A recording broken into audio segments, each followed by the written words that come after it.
Oke, kalau lu budget 1 jutaan, di bawah 2 juta lah kita bilang ya. 1 juta gede, 1 juta kecil, sampai hampir-hampir 2 juta ya. Dan lu pengen punya layar yang full gitu, gede gitu. Lu wajib tonton video ini sampai habis. Yang pertama lu bakal dapat model kayak yang lagi lu lihat ini. Ini adalah Redmi Note 12. Handphone ini menawarkan layar yang lumayan gede ya. Dan poninya tuh gak ada, cuman ada notch titik kecil gitu. Untuk dagunya memang masih ada, tapi bagian atasnya tipis. Dan overall handphone ini layarnya nyaman pol, 6 pol juga. Layarnya udah AMOLED. Jadi kalau dibandingkan dengan HP-HP yang belum AMOLED yang masih IPS, bakal ketinggalan jauh. Dan kalau lu budget 1 jutaan gede, ya lu dapet ya handphone dengan ya layar-layar godang-godang gitu.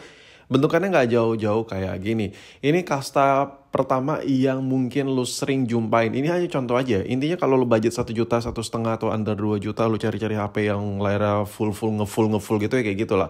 Kalau lu mau yang nyaman, lu pakai yang mantan flagship. Contoh kayak Samsung Galaxy Note 8. Cuman layar ini tuh lu harus pilih-pilih ya, agak tricky kalau lu beli handphone kayak gini. Kenapa? Karena rata-rata HP-HP second dari Samsung itu kayak udah ada shadow-shadow tipis gitu. Shadownya juga nggak beratur, tapi rata-rata di bagian-bagian bawah atau di bagian-bagian tepian atas. Rata-rata seperti itu shadownya. Cuman kebanyakan yang beredar rata-rata handphone ini tuh penuh dengan keminusan untuk Samsung Note 8 ya. Itu kayak ada retak kalau kita lihat di pasaran ya. Terus shadownya kadang udah agak tebal. Itu aja sih. Cuman kalau lu bisa dapetin yang shadow tipis, itu ajib banget. Nyaman banget dipakai dan layarnya enak banget. Itu kriteria kedua, budget under 2 juta. Nah, kriteria berikutnya ini yang paling banyak banget bisa lu temuin dimanapun kalau budget under 2 juta. Contoh kayak gini, ini adalah Poco M5. Ini adalah desain layar yang paling sering terjadi yang bakal lo temuin ya. Nggak hanya merek Poco aja, mau merek Samsung, ya mau merek dari Oppo, Vivo. Lu paling gampang nemuin dengan desain model kayak gini cuy. Jadi kalau lu pengen yang layar ngefull gitu, ya paling banter rata-rata ya kayak gini-gini bentuk ya. Dengan desain yang menurut gua udah agak-agak sedikit ala-ala old school ya, udah mulai ketinggalan zaman gitu, dengan poni-poni yang tipis-tipis gitu ya, jatuhnya bukan poni, kayak notch tipis gitu, nimbul gitu ya kan. Dan desain kayak gini adalah desain yang paling standar, desain yang paling basic lah. Nah, dan rata-rata layar yang belum AMOLED, pokoknya ini kan belum AMOLED nih yang lagi lu lihat ini, itu mempunyai resolusi yang nggak semuanya itu tajam. Salah satu resolusi yang lumayan oke menurut gue si Poco X3 dan X3 Pro itu masih oke. Tapi selain itu menurut gue di bawah harga itu ya, itu speknya lumayan agak kurang sih untuk masalah displaynya.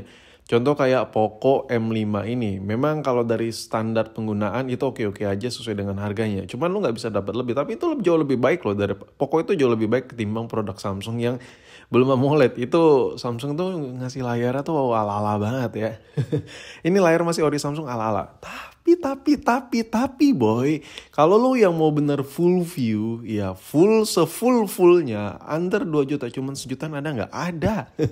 Contohnya kayak HP Vivo yang gue pegang ini. Nah, di sini gue bakal bahas langsung ya layar full view dan kenapa nggak banyak pabrikan handphone tuh yang ngelakuin hal yang sama dengan si Vivo ini. Sebenarnya handphone ini tuh bukan kasta 1 jutaan ya, tapi kan di sini gue ngomongin HP second ya, gue ngomongin HP bekas. Jadi ya ini masuk lah di wishlist karena budgetnya udah under 2 juta, udah di bawah 2 juta, harganya udah 1,5 jutaan sekian. Nah, jadi ini adalah Vivo V17 Pro. Ini adalah handphone yang layarnya full view. Lu bisa dapetin layar ngefull gitu, nggak ada gangguan sama sekali, nggak ada titik kamera atau apapun itu. Dan dagunya lumayan tipis, atasnya tipis, kanan kiri tipis. Nah, spek layar ini juga lumayan gila sih Vivo V17 Pro ini. Kenapa nggak? Kita coba bandingkan dengan iPhone 11 yang harganya berkali-kali lipat cuy.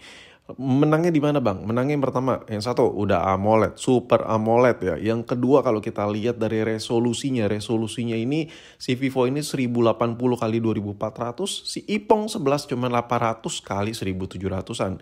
Nah, ukuran layarnya juga lebih besar si Vivo V17 Pro nih, 6,4 inci, sedangkan si Iphone 11 cuma 6,1 inci. Serta kerapatan PPI-nya si Vivo tembus di 409 PPI, lalu iPhone 11 cuma 326 PPI. Nah, dari spek ini aja udah gila banget ya kan. Protection-nya Vivo V17 Pro Corning Gorilla Glass 6, nggak tanggung-tanggung.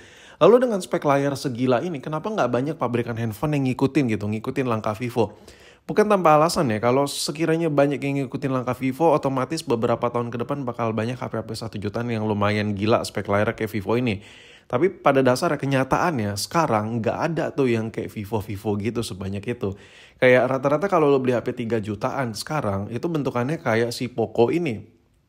Yang benar-benar bezel tipis atas bawah dagu tipis, samping kanan kiri tipis, tapi mereka nggak memainkan yang namanya kamera pop-up. Nah di sini gue bakal coba jelasin ya. Kita coba merembet biar ada sedikit selingan info-info yang bisa lu serap lah. Anjay. Jadi kamera pop-up itu sebenarnya agak kompleks ya. Kenapa? Karena dalam tahap pembuatannya itu banyak banget perintilan-perintilan yang ada. Nih gue post videonya, gue bakal sedikit ceritain. Vivo V17 Pro ini pakai 4 buah lensa di bagian belakang ya. Untuk kamera depannya yang bisa pop-up itu ada 2 lensa kalau nggak salah. Nah di sini perintilan parts yang banyak itu tambahannya itu apa sih? Yang pertama ada dinamo servonya buat gerakin. Yang kedua ada per pegasnya ya. Jadi kamera itu bisa pop-up naik ke atas. Dan yang paling banyak dipikirin sama pihak brand kayak menggugurkan niat mereka buat kamera pop-up ala-ala kayak Vivo ini adalah fleksibelnya. Seperti yang kita tahu, mungkin klaim dari Vivo bisa sekian-sekian ribu, ratus ribu, atau sekian juta. Gue nggak tahu klaimnya sampai berapa kali mereka pop-up itu aman. Tapi pada dasarnya, umur dari fleksibel itu ada masanya. Nah, tapi untuk saat ini sih rata-rata Vivo V17 Pro yang gue jumpain di pasaran masih aman-aman aja sih. Tapi perhitungan-perhitungan itulah yang ngebuat ya pabrikan-pabrikan lain kayak agak sedikit skeptis gitu kalau pengen bikin layar full view kayak ala-ala Vivo V17 Pro ini. Dan ini yang gue tunjuk ini adalah motor dinamonya penggeraknya. Nah, motor elektrik kecil kayak gini juga ada masa pakainya, men. Tapi itu balik lagi ya, pangsa pasar seperti apa berbicara. Dan kita lihat si Vivo ini masih aman-aman aja. Tapi ada aja kasus-kasus yang terjadi di kamera pop-up kayak gini. Pasti ada aja lah, yang namanya buatan manusia ya kan. Tapi selama ini adalah bukti kemajuan teknologi HP yang nggak terlalu mahal-mahal amat pada saat lahir. Handphone ini masih lumayan badak ya, masih lumayan badak. Jadi gue bisa menyimpulkan ya, kenapa kalau lu milih HP budget 1 jutaan itu bentukannya tuh agak sedikit tipis ya.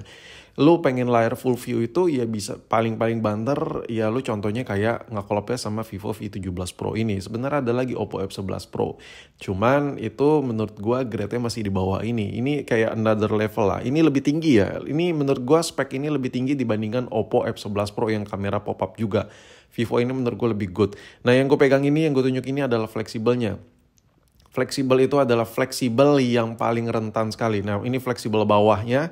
Ya, jadi fleksibel yang bawah ini adalah fleksibel yang naik turun, ngikutin kamera pop-up-nya. Fleksibel yang atas tadi gue tunjuk yang gede, itu fleksibel yang connect ke bagian sistem kamera pop-up ya. Sedangkan fleksibel yang bawah ini fleksibel yang lentur, yang ngikutin naik turun kameranya. Nah, biasanya kalau ini rusak, itu bisa ganti satu set ya. Tapi gue nggak tahu ya mekanismenya gimana kalau lu ganti di tempat servis resmi kayak atau segelonggongan gitu, atau cuma bisa ganti fleksibelannya doang. Cuman kalau gue cari-cari untuk fleksibelnya juga ada jual sih. Tapi ya gitulah. Itulah budget 1 jutaan kamera ya display full view lah kira-kira.